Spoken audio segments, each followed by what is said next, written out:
Percy and Duck like working at the harbor by the sea.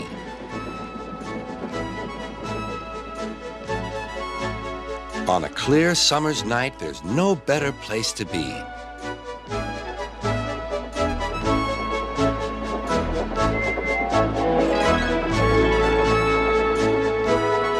The big ships bring passengers. Cargo ships carry machinery and other things. Duck and Percy puff backwards and forwards with the crates of cargo as they are loaded and unloaded by the quayside. One morning, Duck and Percy noticed that the horizon was packed with sails flapping against the blue sky. "I wish I could sail to faraway lands," sighed Duck. "Engines can't go sailing," snorted Percy, "because engines can't float." Duck still had his dreams. Suddenly, they were rudely interrupted.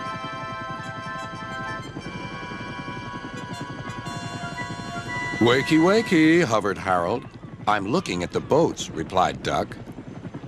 "That's the regatta. Lots of boats, lots of races, great fun. I hover around in case I'm needed." "Do you go to the horizon?" asked Duck. "Yes, and beyond." "I didn't know there was a beyond," whispered Percy. "Do you go to other places at sea?" continued Duck. "Certainly. I can land on ships, you know, anywhere, anytime. Goodbye." Duck sighed.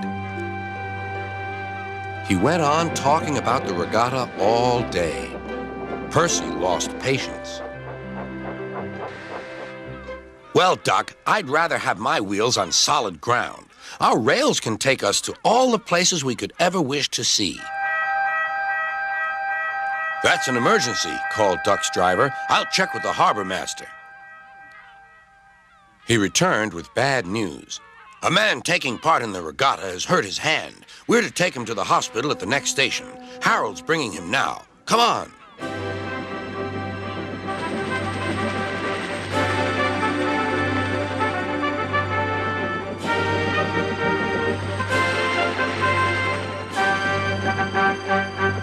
"Good to see you again, Duck," whirred Harold as he landed carefully on the platform. The man was gently helped to safety. "My job is to stay at sea in case of other emergencies. Otherwise, I would take this gentleman to hospital myself. Must fly. Goodbye."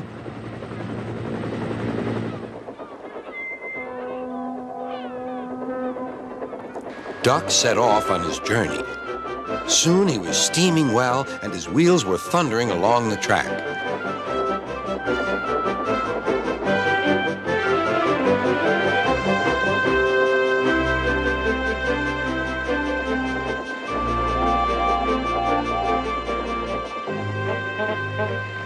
When they reached the station, the man thanked everyone, and Bertie got ready to take him to the hospital. "You look splendid flying along the line, Duck," glowed Bertie. "No wonder they call you Great Western." "Thank you, Bertie." Percy's right, he thought to himself. Engines are happiest when their wheels are firmly on the rails. That night, Percy and Duck stayed a little longer at the quay. The air was warm and the sea calm. "There's a shooting star," said Duck. "Don't be daft," laughed Percy. "It's Harold. Look, he's hovering overhead." Something fluttered down towards Duck. His driver caught it.